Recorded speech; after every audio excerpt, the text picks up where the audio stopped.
Hello everyone, you all are welcome to M institute of commerce. आज हम लोग अपने चैप्टर 4 के साथ आए हैं जिसका नाम थ्योरी ऑफ सप्लाई है। तो चलिए सर, हम लोग वीडियो को स्टार्ट करते हैं। सबसे पहला कहता है define the term supply.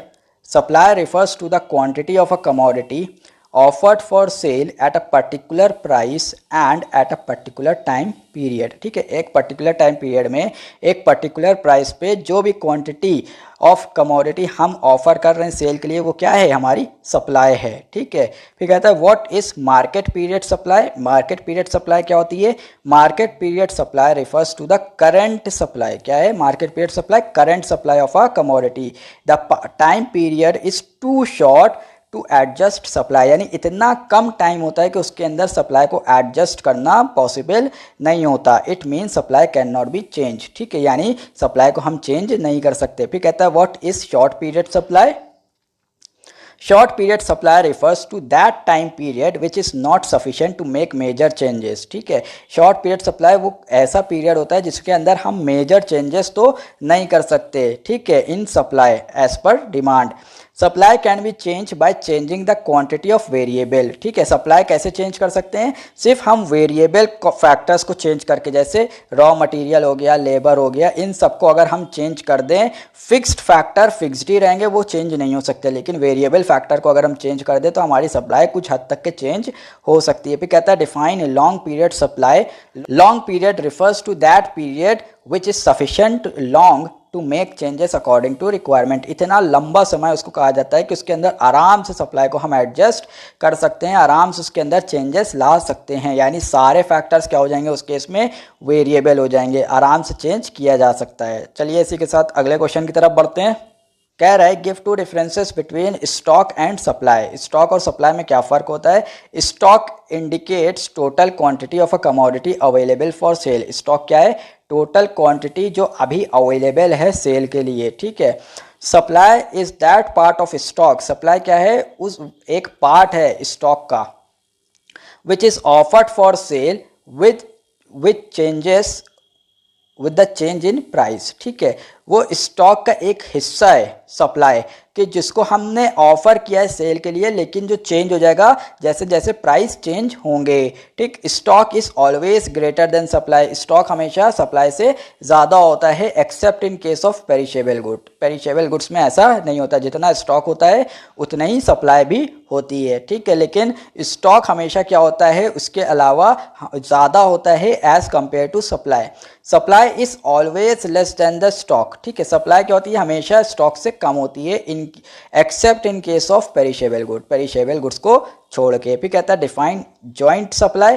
The commodity which are used jointly और a commodity with which an additional good is also produced along with a byproduct it is known as joint supply. Example meat and skin. ठीक है, हम जब भी meet निकलता है ना तो उसके साथ साथ हमें क्या मिलता है? स्किन भी मिलती है। तो वो क्या है? जॉइंट सप्लाई है। ठीक है, मीट की सप्लाई है, साथ में उसकी स्किन की भी सप्लाई हो रही है। फिर कहता है what is composite supply. When a demand for a commodity can be met by different alternatives. ठीक है, अगर हमारी डिमांड जो है ना कमोडिटी की, वो डिफरेंट ऑल्टरनेटिव से मीट आउट करी जा सकती है, तो सप्लाई क्या कहा जाता है? Composite supply. Example cooking can be done by using gas, kerosene और इलेक्ट्रिसिटी। तीनों चीज़ों से हम कुकिंग कर सकते हैं। चलिए इसी के साथ अगले क्वेश्चन की तरफ बढ़ते हैं। कह रहा है state the law of supply along with its assumptions. Law of supply क्या कहता है?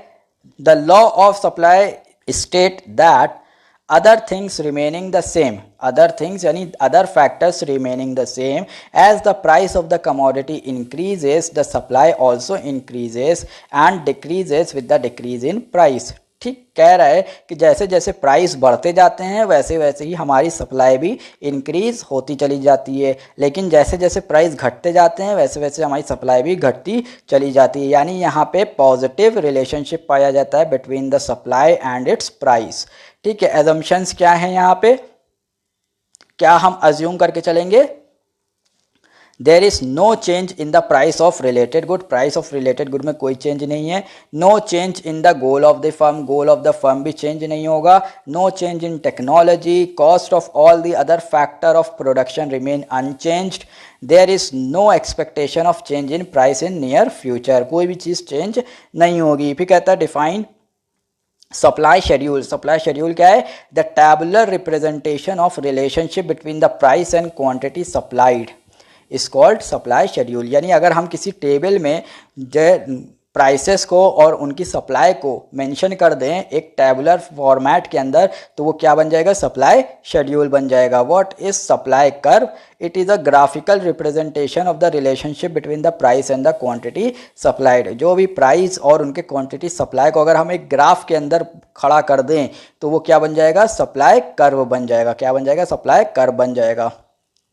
फिर कहता है what is change in quantity supplied. Quantity supply, change in quantity supplied क्या होता है? तो change in quantity supplied refers to the change in quantity supplied of a commodity in response to change in its own price. अपने खुद के price change होने की वजह से अगर क्वांटिटी सप्लाई चेंज होती है तो उसको क्या कहा जाता है? Change in quantity supplied. ठीक है सर। फिर कह रहा है define extension of supply. When the supply of a commodity expands due to rise in its price it is called expansion of supply.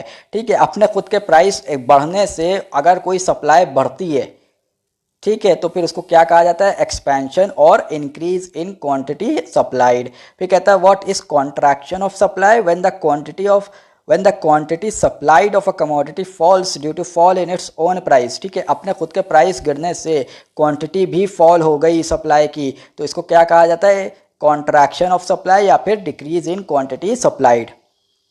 फिर कहता है define increase in supply.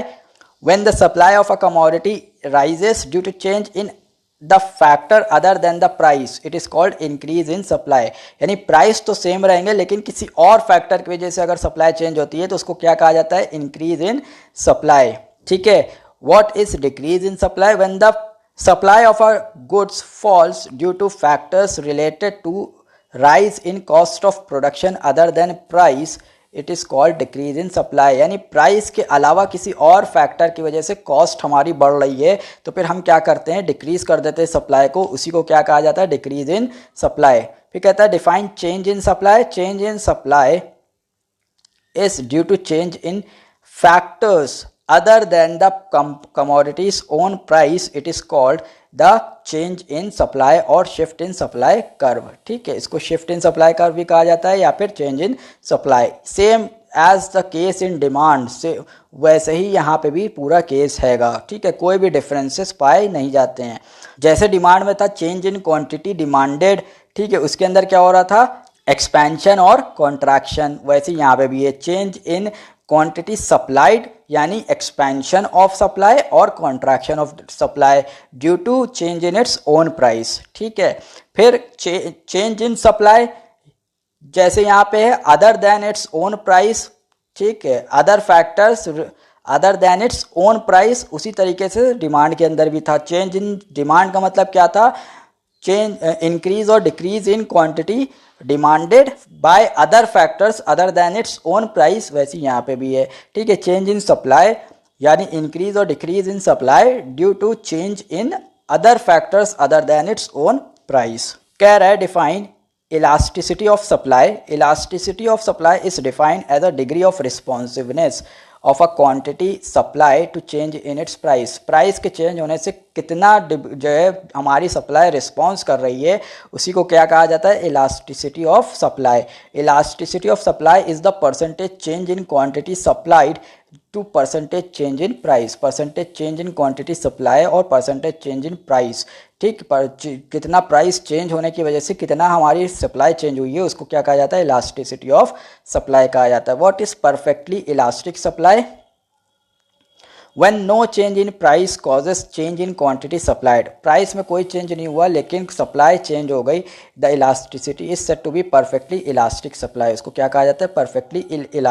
Perfectly elastic supply कहा जाता है। The price elasticity of supply is equal to infinity. इस case में क्या होता है? प्राइस इलास्टिसिटी आपकी इन्फिनिटी होती है। फिर कहता है define inelastic supply when the change in price causes no change in quantity supply. लेकिन प्राइस तो चेंज हो रहा है लेकिन सप्लाई चेंज नहीं हो रही है। It is called perfectly inelastic supply. इसको क्या कहा जाता है? Perfectly inelastic supply. The price elasticity of supply is equal to zero. यहाँ पे क्या होती है? इलास्टिसिटी जीरो के बराबर होती है। फिर कहता है define unitary elastic supply when the percentage change in quantity supplied is equal to percentage change in price। ठीक है, जितना प्राइस चेंज हुआ उतनी ही सप्लाई भी चेंज हो गई आपकी, तो उसको क्या कहा जाता है? Unitary elastic supply. और यहाँ पे प्राइस इलास्टिसिटी ऑफ सप्लाई किसके बराबर होती है? 1 के बराबर होती है। किसके बराबर? 1 के बराबर होती है। फिर अगला क्वेश्चन कहता है define more elastic supply when the percentage change in quantity supplied is more than the percentage change in price it is called more elastic supply। ठीक है, यानी जब प्राइस क्वांटिटी ज़्यादा चेंज हो रही है आपकी प्राइस के चेंज होने से, जितना प्राइस चेंज हुआ 20% प्राइस चेंज हुआ लेकिन 50% आपकी सप्लाई चेंज हो गई। ठीक है, इसको क्या कहा जाता है? मोर इलास्टिक सप्लाई। ठीक है, यहाँ पे the price elasticity of supply is more than 1। यहाँ पे क्या होता है? प्राइस इलास्टिसिटी आपकी 1 से ज़्यादा होती है। What is less elastic supply? When the percentage change in quantity supplied is less than the percentage change in price। ठीक है, जितना प्राइस चेंज हुआ उससे जो आपकी सप्लाई है वो कम चेंज हुई है। It is called less elastic supply. यानी आप कह सकते हैं प्राइस 50% चेंज हुआ है और क्वांटिटी सप्लाई आपकी सिर्फ 20% चेंज हुई है, तो फिर ये क्या होगा? लेस इलास्टिक सप्लाई होगा। The price elasticity of supply is less than 1। यहाँ पे क्या होता है? प्राइस इलास्टिसिटी लेस देन 1 होती है। ठीक है सर, चलिए अगले क्वेश्चन की तरफ बढ़ते हैं। कह रहा है explain the factors that affect the supply of a commodity. पहला कहता है price of the commodity. Price of the commodity affect the supply of a commodity. Price हमेशा supply of a commodity effect में आती है। Higher the price higher will be the supply and vice versa. जितनी ज़्यादा price होंगे उतना ज़्यादा supply होगी, जितना कम प्राइस होगा उतना कम पर जो है आपकी सप्लाई होगी। There is a positive relationship between the price and the quantity supply of a commodity. ठीक है, एक पॉजिटिव रिलेशनशिप पाया जाता है। Price of other commodities. When the price of other commodities increase it becomes more profitable for the producer to produce those commodities। अगर कोई और commodity का प्राइस बढ़ जाता है तो वो प्रोड्यूसर के लिए ज़्यादा प्रॉफिटेबल होगा। ठीक है, टू प्रोड्यूस दोज कमोडिटीज़, इसलिए वो लोग क्या करते हैं? उसको जो है प्रोड्यूस करना शुरू कर देते हैं। Therefore the supply of the existing commodity fall. ठीक है, इसकी वजह से क्या होता है? जो एग्जिस्टिंग कमोडिटी थी ना उसकी सप्लाई गिर जाती है। गोल of the firm. The supply of a commodity depend upon the goal of the firm. ठीक है, जो भी गोल होगा उस हिसाब से आपकी सप्लाई होगी।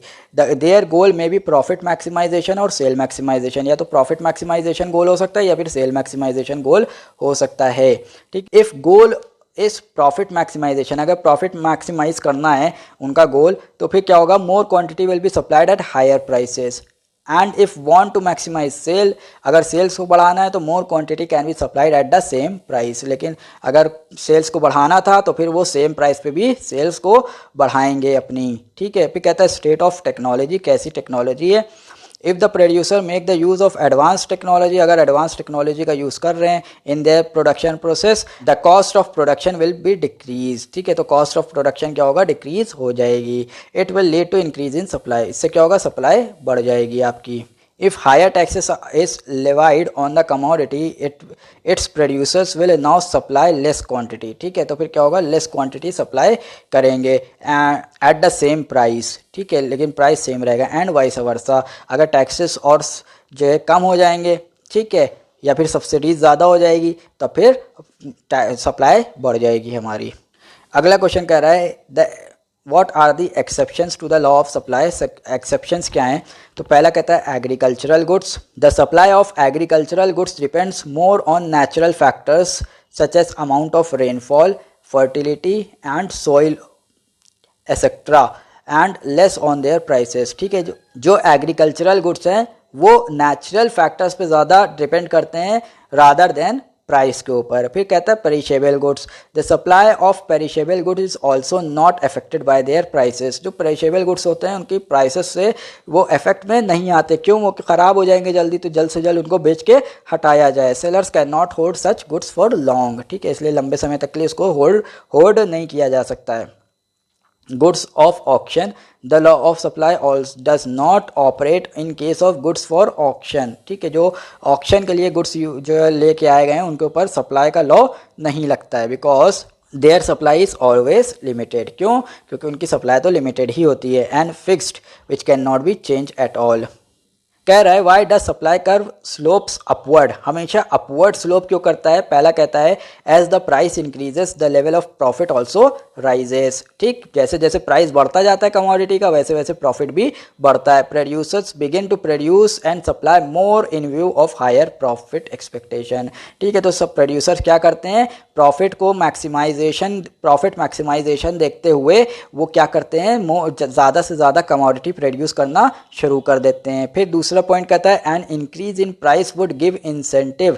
ठीक है, इंक्रीज इन प्राइस इंसेंटिव देगा not only to existing producers but it will also motivate others to produce. ठीक है, एग्जिस्टिंग प्रोड्यूसर्स जो थे उनको तो मोटिवेशन मिल रहा है, वो तो प्रोड्यूस कर रहे हैं, लेकिन और जो रिमेनिंग जो लोग उस चीज़ को प्रोड्यूस नहीं कर रहे थे उनको भी मोटिवेट करता है कि आओ बेटा तुम भी इस कमोडिटी को प्रोड्यूस करना स्टार्ट कर दो। ठीक है, this commodity so as to earn higher profit. इस वजह से भी सप्लाई कर्व आपका अपवर्ड स्लोप हो जाता है। फिर थर्ड पॉइंट कहता है when there are high prices producers bring out their hold stocks for sales. ठीक है, जब हाई प्राइसेस होते हैं तो जो प्रोड्यूसर्स ने होल्ड कर रखा था स्टॉक को उसको क्या करते हैं? ले आते हैं बाहर बेचने के लिए। इससे क्या होता है? सप्लाई आपकी बढ़ जाती है। ठीक है सर, चलिए सर आखिरी क्वेश्चन की तरफ हम लोग बढ़ रहे हैं। कह रहा है explain the various factors affecting elasticity of supply. Elasticity of supply को बहुत सारे फैक्टर्स अफेक्ट करते हैं, क्या क्या हैं? पहला कहता है possibility of shifting from production. The size और degree of response depend on how easily producers can shift from one production to other. ठीक है, ये डिपेंड करता है कि एक प्रोड्यूसर कितनी आसानी से एक प्रोडक्शन से दूसरी प्रोडक्शन पे जो है स्विच कर सकता है, इसके ऊपर आपकी इलास्टिसिटी डिपेंड करती है। If shifting of production is easy then in that case supply would be more elastic. ठीक है, अगर इजी है शिफ्टिंग करना तब तो इलास्टिसिटी ऑफ सप्लाई ज़्यादा होगी, और अगर नहीं है तो फिर जो है इलास्टिसिटी इतनी ज़्यादा नहीं होगी। फिर कहता है length of time. Price elasticity of supply also depend upon the length of time for response. ठीक है, कितना टाइम लगता है रिस्पॉन्स करने में, इसके ऊपर भी इलास्टिसिटी डिपेंड करती है। Therefore supply tend to be relatively inelastic in short run. Short run में क्या होगा? इन इलास्टिक रहेगी, and relatively elastic in long run. Elasticity long run में क्या होगा? ज़्यादा हो जाएगी। Behaviour of cost of production. Elasticity of supply is influenced by cost of production. किससे इन्फ्लुएंस होती है? कॉस्ट ऑफ प्रोडक्शन से भी इलास्टिसिटी इन्फ्लुएंस होती है। If increase in output by the firm in an industry causes only a slight increase in cost per unit. ठीक है, अगर आउटपुट बढ़ाने से कुछ ही जो है कॉस्ट पर यूनिट बढ़ी है और lead to decrease in cost per unit supply will be fairly elastic. तब क्या होगा? फेयरली इलास्टिक रहेगी सप्लाई। ठीक है, चलिए अगले पॉइंट की तरफ बढ़ते हैं। कह रहा है nature of the commodity produce. Durable goods can be stored, hence producers can meet the changing demand by either running down their stocks और बाय बिल्डिंग अप स्टॉक्स। ठीक है, ड्यूरेबल गुड्स क्या होते हैं? स्टोर किए जा सकते हैं, इसलिए क्या कर सकते हैं सप्लायर? या तो जो है प्रोडक्शन रोक देंगे, ठीक है, और या फिर प्रोडक्शन बढ़ाएंगे अपने स्टॉक का। Supply of such product can be increase और डिक्रीज क्विकली। ठीक है, या तो बढ़ा भी सकते हैं आराम से और उसको घटा भी सकते हैं इसकी सप्लाई को। Supply of perishable goods is relatively in elastic. यहाँ पे क्या होता है? इन इलास्टिक होती है, वहाँ पे तो इलास्टिक थी, यहाँ पे इन इलास्टिक है। As these goods can not be store, इनको स्टोर नहीं किया जा सकता है इस वजह से। रिस्क टेकिंग कहता है the elasticity of supply is determined by willingness of the entrepreneur. ठीक है, इन एंटरप्रेन्योर की विलिंगनेस के ऊपर डिपेंड करता है इलास्टिसिटी को। ठीक है, if entrepreneur are willing to take risk. ठीक है, अगर एंटरप्रेन्योर रिस्क लेना चाह रहे हैं supply will be more elastic and vice versa. अगर रिस्क नहीं लेना चाह रहे हैं तो फिर सप्लाई इलास्टिक नहीं होगी। ठीक, आई होप कि आपको ये सप्लाई चैप्टर आसानी से समझ में आया होगा, सारे कॉन्सेप्ट्स क्लियर हुए होंगे। अगर कोई क्वेश्चन है आपके दिमाग में जो आपके समझ में नहीं आया है तो फिर आप मुझसे कमेंट सेक्शन में पूछ सकते हैं। वीडियो को लाइक करिएगा, चैनल सब्सक्राइब करिएगा, बेल आइकन दबाना मत भूलिएगा, वरना आप तक के लेटेस्ट अपडेट नहीं पहुंच पाएगी। ठीक है, अपने दोस्तों तक के इस वीडियो को ज़रूर शेयर करिएगा ताकि उनको भी इससे बेनिफिट मिल सके। Till then goodbye, thank you so much.